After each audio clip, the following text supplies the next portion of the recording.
কেমন আছো বন্ধুরা? ছোটদের পুরাণ কথা চ্যানেলে সকলকে স্বাগত। বন্ধুরা, আজকে আমি বলবো নারদমুনির অহংকার চূর্ণের কথা। নারদমুনি সব সময় নারায়ণ নারায়ণ করেন, আর সেই জন্য নারদমুনির মনে হয় যে তার মতো বড় ভক্ত ত্রিভুবনে নারায়ণের আর কেউ নেই। তাই তো নারদমুনি একদিন বৈকুণ্ঠে গিয়ে নারায়ণকে বলছেন, প্রভু, এই ত্রিভুবনে আমার থেকে বড় ভক্ত কিন্তু কেউ নেই। সে কথা শুনে নারায়ণ বললেন, তাই নাকি? তুমি মরতে যাও নারদ, গিয়ে দেবীপুর বলে একটি গ্রাম আছে, সেই গ্রামে আমার একজন ভক্ত আছে, তুমি গিয়ে সেখানে দেখে এসো সে বড় ভক্ত না তুমি বড় ভক্ত। নারায়ণের কথা শুনে নারদমুনি মর্তে দেবীপুর গ্রামে গেলেন।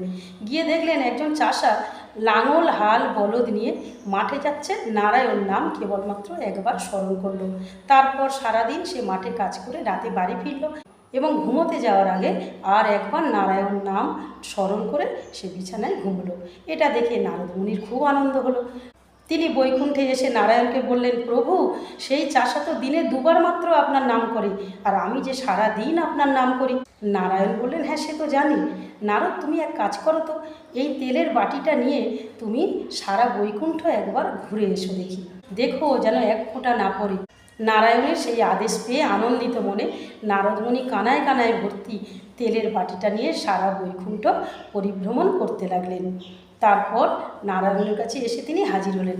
নারায়ণ বললেন, নারদ, আজ কবার তুমি আমার নাম করেছো? নারদ মুনি বলছেন, বলেন কি প্রভু, কানায় কানায় ভর্তি তেলের বাটি, এ কি এত সহজ নিয়ে হাঁটা? আমি অতি সাবধানে এই তেলের বাটি নিয়ে হেঁটেছি, যাতে এক ফোঁটা নিচে না পড়ে। আমি আপনার নাম করব কখন? নারায়ণ বললেন, দেখলে তো নারদ, সামান্য তেলের বাটি রক্ষা করতে গিয়ে তুমি সারাদিনে একবারও আমার নাম করতে পারলে না। আর ওই চাষা সেই সংসার চালানোর জন্য উদয়াস্ত পরিশ্রম করে সে সারাদিন, তবুও সে সারাদিন দুবার আমার নাম করে।